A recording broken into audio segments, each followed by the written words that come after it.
This is the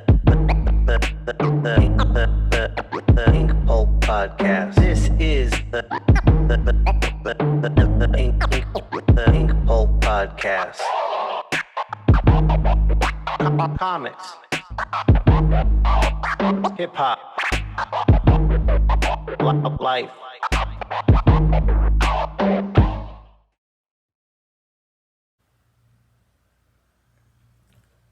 Welcome to the Inkpulp podcast. This is a little tutorial today about an ink station. An ink station is something I use, I think most inkers do, and the purpose of an ink station is to prevent and contain spillage in a way that isn't destructive to the work itself, and also to create an expedient workflow.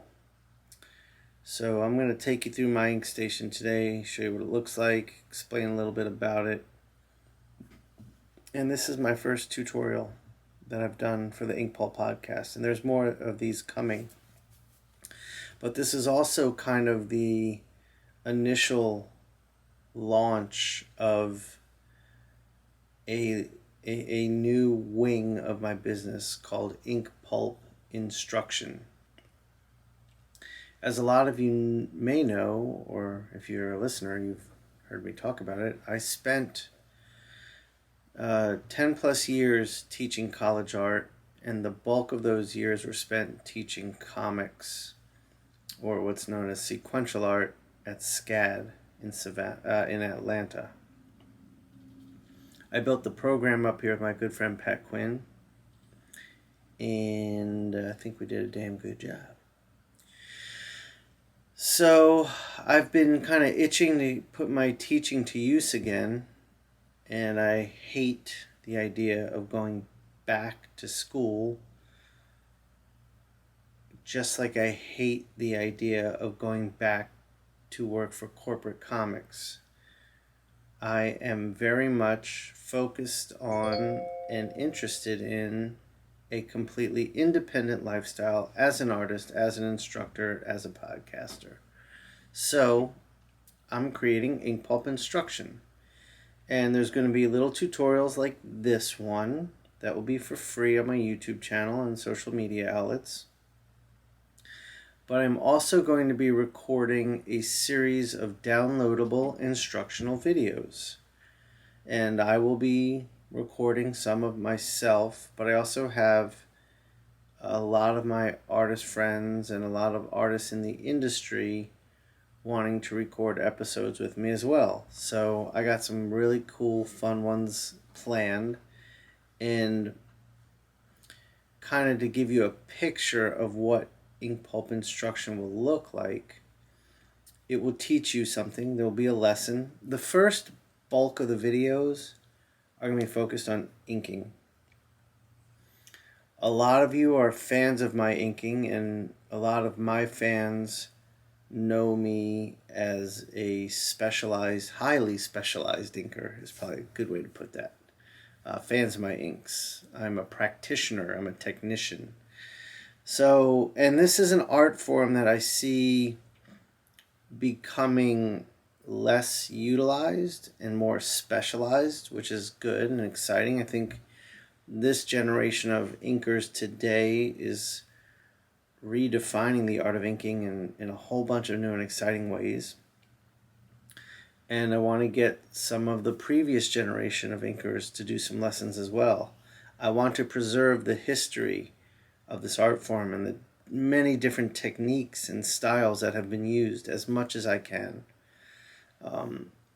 With digital media now, inking becomes not a necessary component.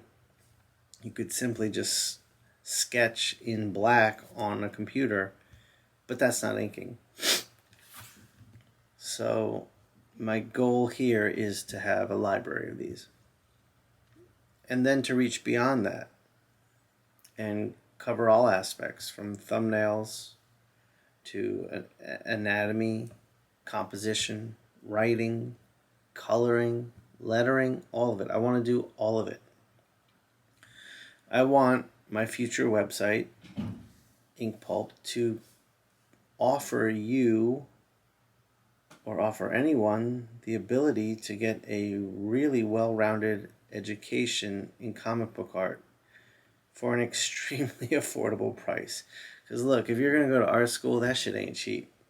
I know it's at SCAD. I mean, if you're going to SCAD for 4 years right now, you're going to come out with probably like $200,000, $300,000, $400,000 in debt.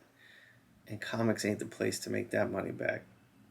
I mean, it can be. It can be. It's just, if you look at the median people make, it's not a good place to be. That being said, think positive and build. And you can make shit come true, and you can make shit happen, and you can do whatever the fuck you want. But my goal here is to have this available so that you can get a full education. This for pennies on the dollar of what art school would cost. So I filmed my first video, which is me. I am filming my second one in about a month, which is with a guest. And I'm talking to a lot of other people. So stay tuned for all that stuff. Inkpulp Instruction 2020. Did you like that? 2020. Oh, yeah.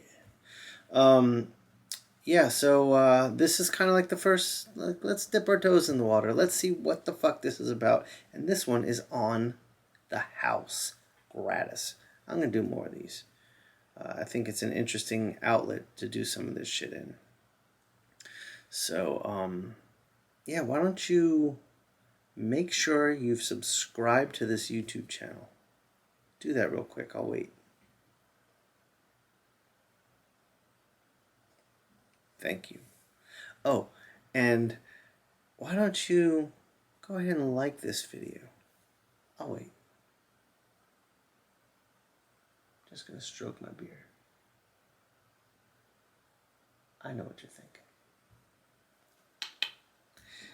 I got a funny story. So my kids are big My Chemical Romance fans. And when I was working with Gerard Way, we did a show where Gerard was going to be.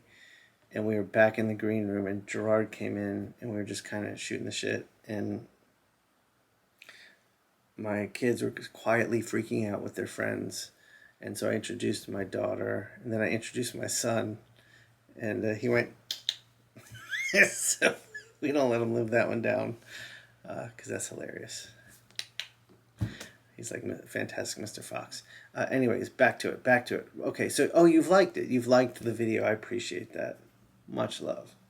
And now, one more favor. Maybe two. Can you give me two more? Two more? Can we do two more? Can we get in focus? Two more. There we go. Just two more. Okay. So let's do a comment. Let me know what you thought about this. I seriously want feedback on this. This is a really quick and easy kind of ease into it. I'm going to do more in-depth instruction, yes, but this is just, here's my ink station. Here's how it looks. Here's how it works. Tried to create interesting shots. Try to create an entertaining version of it. Oh, yeah, this is what I didn't tell you. I didn't tell you this. So the videos, yes, they'll have their instructional component, but they're also going to feel a lot like what Inkpulp Audio felt like, where I'm going to have one-on-one interviews as a part of it. But it'll be video interviews. And I want to capture the life of the artist whose video we're doing. I want to... I want you to have a window into their world. I want you to see their studios, their tools. I want you to see locally what they're into. If there's like a local bar they like to go to for a drink, maybe I can get my cameras in there and I can have a drink with the person and we can talk about craft and technique, but also the bar and the drink and what alcohol they like or whatever it is. Maybe it's a restaurant they like. Maybe it's a hike they want to go on, or maybe it's a hobby they have. So I don't want this to be a very sterile academic endeavor. I want it to be very colorful and very live. Like I cite my influences a bit as like The Chef Show by Jon Favreau, or David Chang's Ugly Delicious, or Action Bronson's Fuck That's Delicious. That's my jam. And Eddie Wong's World. I know those are all very cooking focused shows, but I want to bring some of that to this world. I'm basically creating edutainment, as KRS-One put it.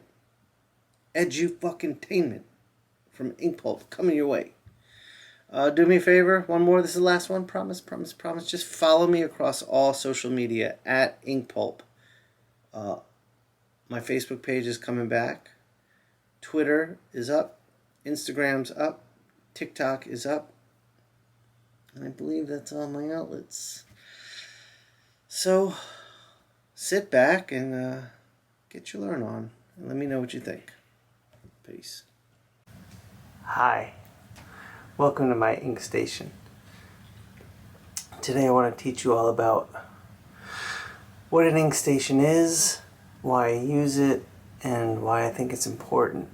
And right now you are in the middle of my ink station.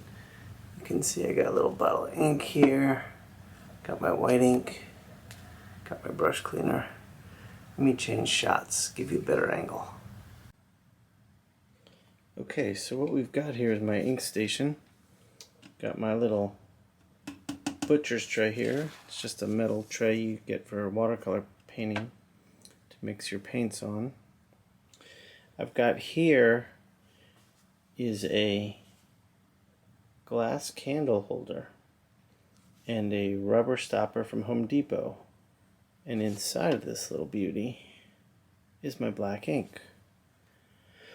Why do I keep it in a glass candle holder? Well, it's tall, which means it has some depth to it, and it's not too wide, so it doesn't take that much ink to fill it up and allow you to dip your brush in completely. And I try to avoid anything where my brush is going to hit the edges. Alright, because you get this cakey old ink build up around the circumference of your ink jars. And I think that's why it's important to have an ink well. Because if you take your brush and you tap it and drain the ink off of it, you're pushing that cakey ink right into the base of the brush. Right there. And that is how your brush dies. Too much ink collects in that ferrule. So this allows me to avoid that. You're going to notice I'm very particular about my setup and my inking, and that's me. And my hope is maybe you learn from that. And also the ink I put in here, I'm going to make another video on how the formula I use for my ink. But this is all sitting on a bed of paper towels. These are my water pots. I have one for my whites. These are my white brushes. And I have one for my black ink. And never the two shall cross. I have what's left of my shampoo bottle here. This is what I use to clean my brush with. I don't think you should use that General's brush soap. That stuff destroys your brush quick. I don't like it. It dried my brushes out and killed them, and their lifespan was much shorter. And here is the jar of my ink that I make my formula in. This guy, it's a little ketchup jar. I collect these when I travel to cons, and sometimes you get room service. You get these little glass ketchup jars. And the reason I did that is the ink that sits in here, if I'm going through a period where I'm not inking a lot or I'm traveling a lot, it gets thick and gummy. And I like to reconstitute it by putting it back in here. But when this runs low, I just dump the rest into here, shake it back up, and re-pour it. That way, I never have ink that's too thick or too thin. It's kind of just right all the time. And that works great for me. I also have a white ink. This is one Jonathan Glapion turned me on to, which I find useful for nibs. I do not find it useful for brushes.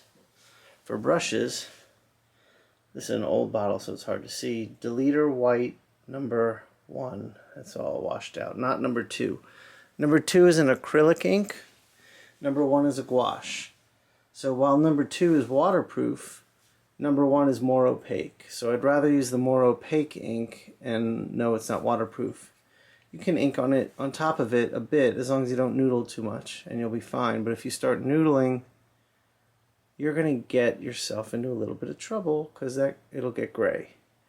So that's the ink station.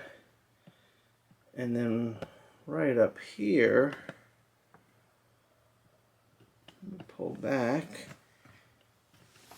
you can start to see my table, my whole setup. And right about here, let me zoom in.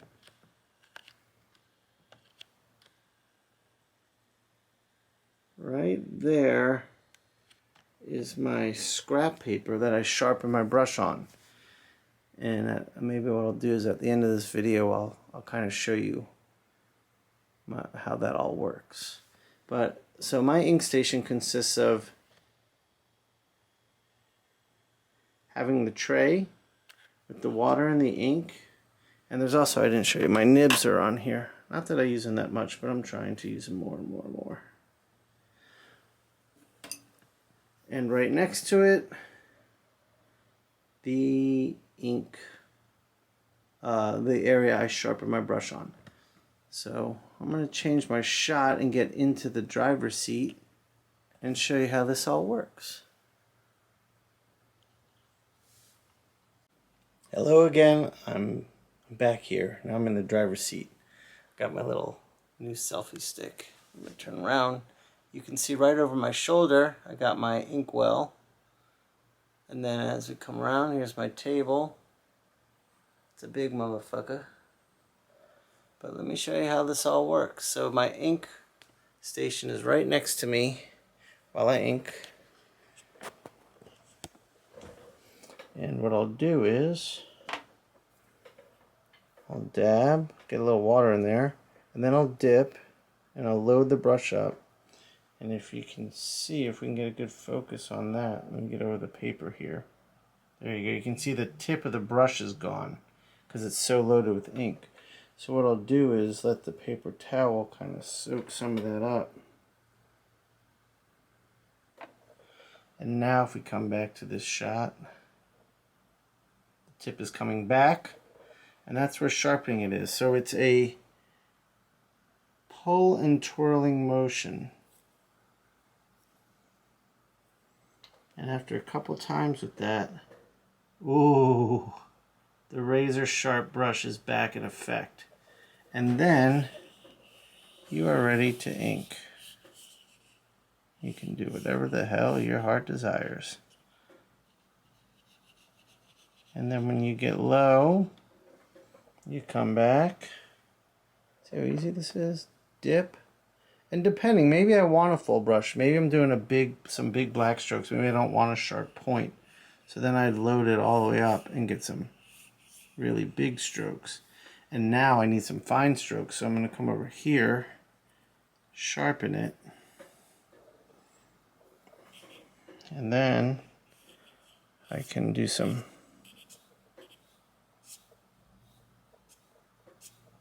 super fine strokes.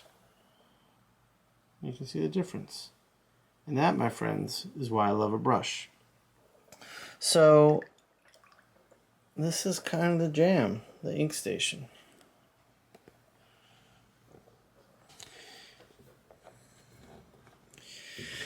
And I think an ink station's a really essential part of a good ink flow. I've seen a lot of inkers' desks, and in my Inkpulp instruction video series on inking, you'll see a much more in-depth look of my ink station and myself at work while I'm inking. And you'll also see some other artists, because I've got a bunch of other artists I'm going to be recording, and I want to see their ink stations. And I've seen this a lot. And some people use pens, some use nibs, some use whatever.